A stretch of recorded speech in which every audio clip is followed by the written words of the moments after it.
Hello friends, all अड्डा study channel में आपका स्वागत है। फ्रेंड्स, आज हम जानेंगे कि मातृभाषा किसे कहते हैं, बोली किसे कहते हैं, उपभाषा किसे कहते हैं और राजभाषा किसे कहते हैं और राष्ट्रभाषा किसे कहते हैं। इन संपूर्ण जानकारी के बारे में फ्रेंड्स इस वीडियो के माध्यम से आज हम समझेंगे। चलिए फ्रेंड्स, वीडियो को बिना देर के वीडियो को स्टार्ट करते हैं। जिसमें आपका पहला है फ्रेंड्स, वो आपका है मातृभाषा। ठीक ना, कि मातृभाषा कहते किसे हैं। तो मैं आपको बता दूं फ्रेंड्स कि बच्चा सबसे पहले माता के मुख से बोली जाने वाली भाषा सीखता है।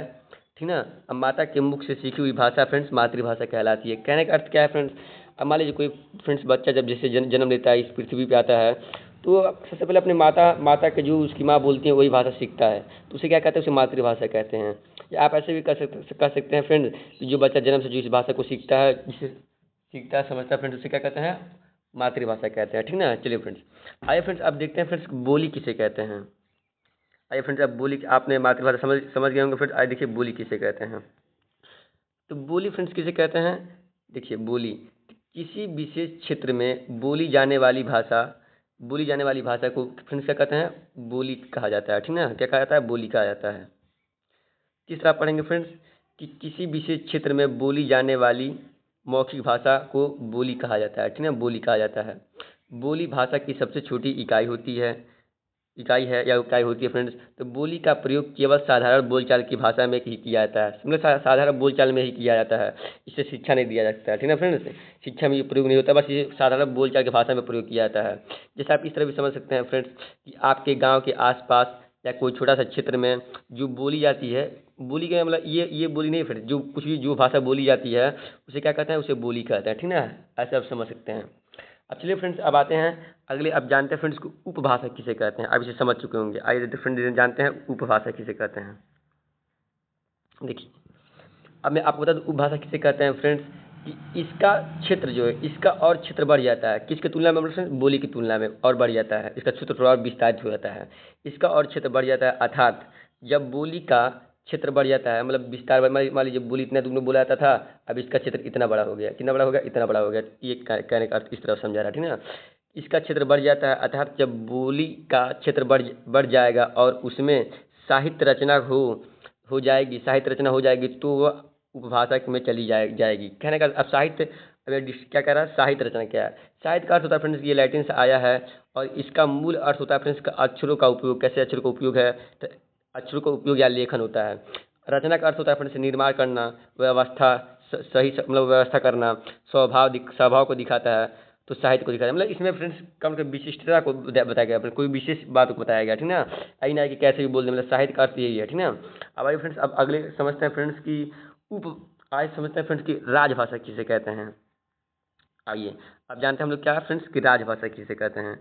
हमने उपभाषा को समझ लिया, अब आते हैं राजभाषा किसे कहते हैं। देखिए, अब फ्रेंड्स राजभाषा राजभाषा राज्य विशेष में बोली जाने वाली भाषा को राजभाषा कहते हैं, या राज्य विशेष में बोली जाने वाली भाषा क्या है, राजभाषा कहलाती है, कहते हैं।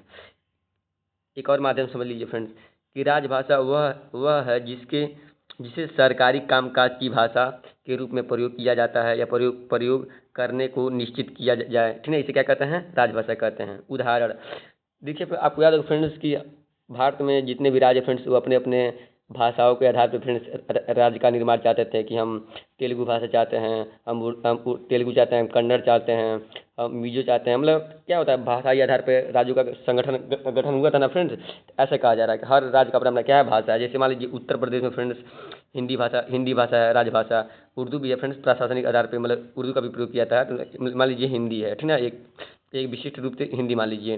तमिलनाडु में तमिल बोली जाती है फ्रेंड्स आपको। ठीक है, केरल में मलयालम बोला जाता है, महाराष्ट्र में मराठी बोला जाता है, गोवा में कोंकणी बोला जाता है। इस तरह फ्रेंड्स जितने भी आपको सब नहीं लिखवा दे रहा, मैं दो चार बता दे रहा हूँ।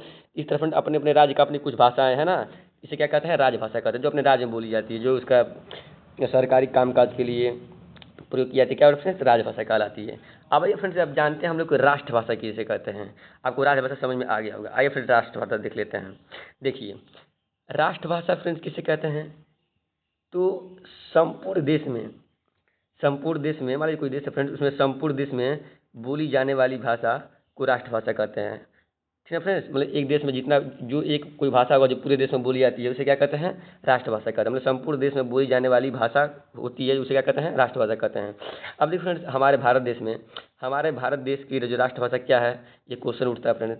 आपको बता दूं फ्रेंड्स कि भारत एक विभिन्नताओं से चलते विभिन्न विभिन्न- अपनी विभिन्नताओं के चलते भारत में कोई राष्ट्रभाषा नहीं है। मतलब सिर्फ भारत में इतनी विभिन्नताएं फ्रेंड्स, इतनी अलग अलग प्रकार के फ्रेंड्स से लोग हैं, अलग अलग प्रकार के मतलब हर तरह का फ्रेंड माहौल इसमें देखने को मिलता है। तो यही कह रहा है कि अपनी विभिन्नताओं के चलते भारत कोई राजभाषा नहीं है, मगर सरकारी दफ्तरों में कामकाज के लिए एक भाषाई आधार पर बनाने के लिए हिंदी को राष्ट्रभाषा नहीं फ्रेंड्स, राजभाषा का दर्जा किया गया है। मतलब सरकारी कामकाज के लिए क्या फ्रेंड्स, राजभाषा का दर्जा दिया गया है।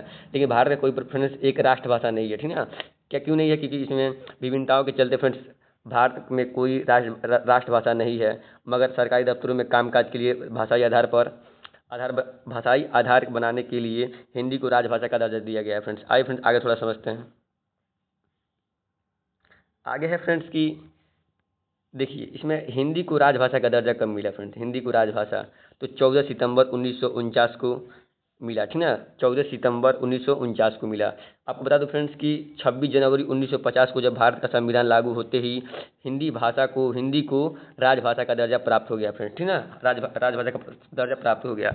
अब कई क्वेश्चन फ्रेंड्स ऐसे उठता है कि क्यों ही वो मतलब भारत का राष्ट्रभाषा नहीं, मतलब कोई एक है फ्रेंड्स। बता दो फ्रेंड्स कि हर राज्य को अपनी अपनी फ्रेंड्स एक भाषा चुनने का अधिकार है, ना स्वतंत्रता है फ्रेंड्स। इसीलिए फ्रेंड्स विभिन्नताओं का देश होने के चलते फ्रेंड्स भारत का कोई एक राष्ट्रभाषा ना निर्धारित करके फ्रेंड्स अपनी अपनी भाषा को लोग मान्यता प्राप्त कर लिए हैं फ्रेंड्स। और सरकारी काम का जो दफ्तरों में जो होता है फ्रेंड्स, आपको इस तरह कर सकते हैं, राजभाषा को हिंदी को राजभाषा का दर्जा दे दिया गया है, ठीक ना। आप ऐसे समझ सकते हैं। तो हिंदी का जो राजभाषा, ये फ्रेंड्स क्वेश्चन आता है कि हिंदी को राजभाषा का दर्जा कब कब प्राप्त हुआ। तो क्या बताएंगे आप फ्रेंड्स, आप बताएंगे कि 14 सितंबर 1949 को। और एक बात तो बता दूं फ्रेंड्स कि 26 जनवरी 1950 को भारत का संविधान जैसे लागू हुआ फ्रेंड्स, हिंदी को राजभाषा का दर्जा प्राप्त हो गया फ्रेंड्स, ठीक ना।